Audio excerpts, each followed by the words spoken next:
পাত্রী দেখার তলে তলে শিমুল নিজের পাত্রী দেখার কামটা আগা রাখতেছে। কত যায় না, তোমার চেয়ে সুন্দর মেয়ে যদি পায়ে যায় তাহলে তো আর তোমার কোনো খবর থাকবে না। আমার ভাই তারপরও করছি, শিমুল চাউলটা না ছোটবেলা থেকে ক্যারেক্টার। আমি যে কি একটা পরিস্থিতির মধ্যে ছিলাম জুই, তুমি যদি আমার পুরো ঘটনা শোনো তাহলে আর তুমি আমার উপর রাগ করে থাকবে পারবে না। আমার চাচা তো আরেকখান বিয়ে করেছিল লুকায় লুকায়, সেই চাচি এখন বাসার উপরে আসে অধিষ্ঠান হয়েছে, এই নিয়ে এক হুলুস তুলুস কাণ্ড। চাচি আইছে ভালোই তো, তোমার বিয়ের রাস্তা পরিষ্কার হয়েছে।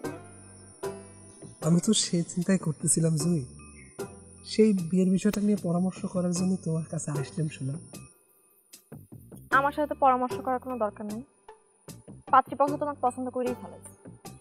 যাও তাদের সাথে গিয়ে কথা কও। এ সমস্ত আজারের কথা তোমার কিডা কইছে কত? কিডা আমাকে পছন্দ করেছে?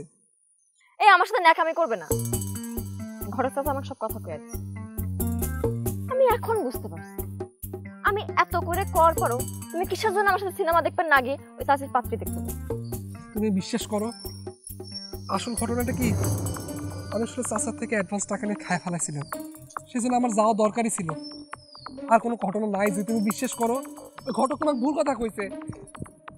তোমার ছেলের কথা আমি আর শুনবে, তোমার মনে আসলে আমার জন্য কোনো মূল্যই নেই। যাও, তোমার খালাতো ভাই তোমার জন্য বসে আছে।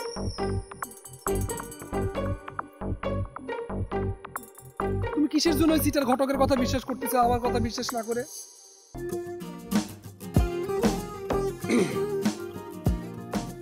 তোমার ডিসিশনটা একদম ঠিক আছে, ডোন্ট মাইন্ড। আমার কাছে মনে হয় শিমুল চাওয়ালটার মধ্যেই ঝামেলা আছে।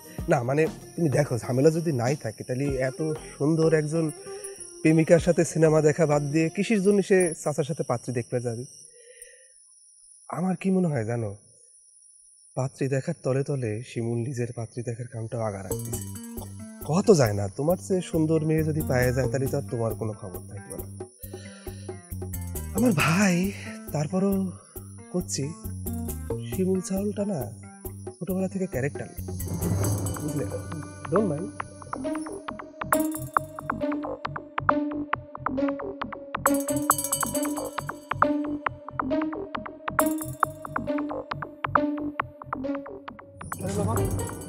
তুই চলে গেল কিসের জন্য?